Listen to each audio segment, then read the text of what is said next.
Amaran, The Big Short kembali menggempur. Kali ini menyasarkan gergasi AI. Bitcoin mungkin terjejas teruk. Jika anda tertanya-tanya mengapa Bitcoin jatuh tanpa sebab yang jelas, anda perlu beri perhatian serius, kerana terdapat bom masa yang berpotensi menolak Bitcoin lebih rendah, dan individu yang menyalakan sumbu bukan calon-calon orang. Ia adalah Michael Burry, tokoh sebenar di sebalik filem The Big Short. Hai semua, ini ialah Ultima Markets, tempat kami mengesan trend besar daripada petunjuk kecil. Pasaran sejak kebelakangan ini benar-benar mengelirukan.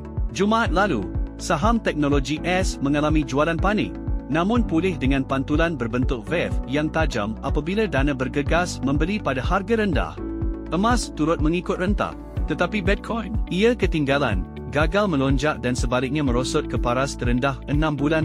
Jadi, apa yang sedang berlaku? Ramai pelabur kripto mungkin berfikir, Bitcoin ialah emas digital. Ia sepatutnya bertindak sebagai aset selamat.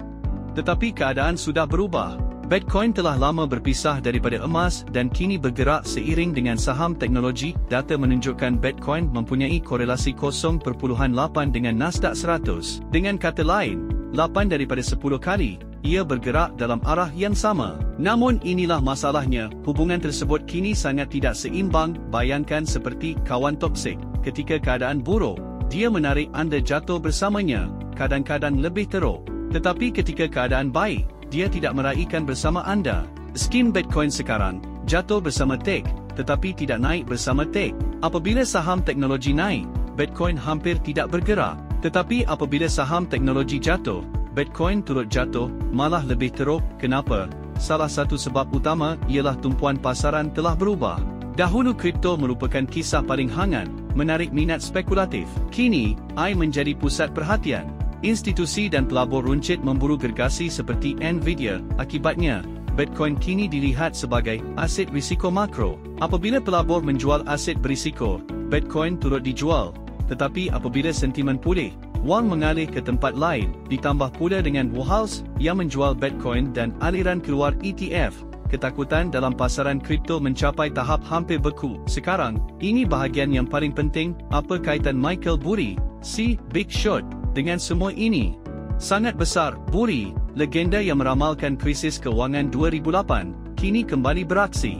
Kali ini, beliau menyasarkan gergasi teknologi AI. Beliau baru-baru ini mendedahkan satu muslihat industri. Banyak syarikat teknologi seperti Meta, Google dan Microsoft didakwa meningkatkan keuntungan melalui manipulasi perakaunan. Contohnya, bayangkan anda membeli pelayan AI bernilai $10,000. Secara normal, ia disusut nilai dalam 3 tahun, iaitu $3,333 setahun. Tetapi syarikat-syarikat ini mendakwa ia boleh digunakan selama 6 tahun, mengurangkan susut nilai kepada $1,667 setahun. Hasilnya, keuntungan atas kertas kelihatan jauh lebih tinggi. Burry menyifatkan ini sebagai penipuan dan mengatakan beliau akan membongkar lebih banyak butiran pada 25 November. Kemungkinan menamakan syarikat yang keuntungan mereka mungkin dibesar-besarkan sehingga 20% atau lebih. Sekarang mari sambungkan titik-titiknya. Pertama, Bitcoin bergantung pada saham teknologi, tetapi hanya ikut ketika keadaan buruk. Kedua, Burry bakal meledakkan bom perakaunan terhadap gergasi teknologi pada 25 November.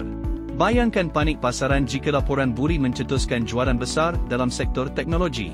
Apa akan berlaku kepada Bitcoin? Bitcoin, sedikit malang yang mengikuti kejatuhan TEK, berisiko jatuh lebih jauh. Jadi tandakan kalendar anda, 25 November ialah tarikh penting untuk dipantau. Sudah tentu, semua ini berdasarkan maklumat sedia ada. Tiada siapa mampu meramal pasaran dengan kepastian 100%. Tetapi sebagai pelabur, memahami risiko lebih awal tidak pernah memudaratkan. Itu sahaja untuk hari ini. Ini ialah Ultima Markets, membantu anda memahami apa yang benar-benar menggerakkan pasaran. Jumpa lagi.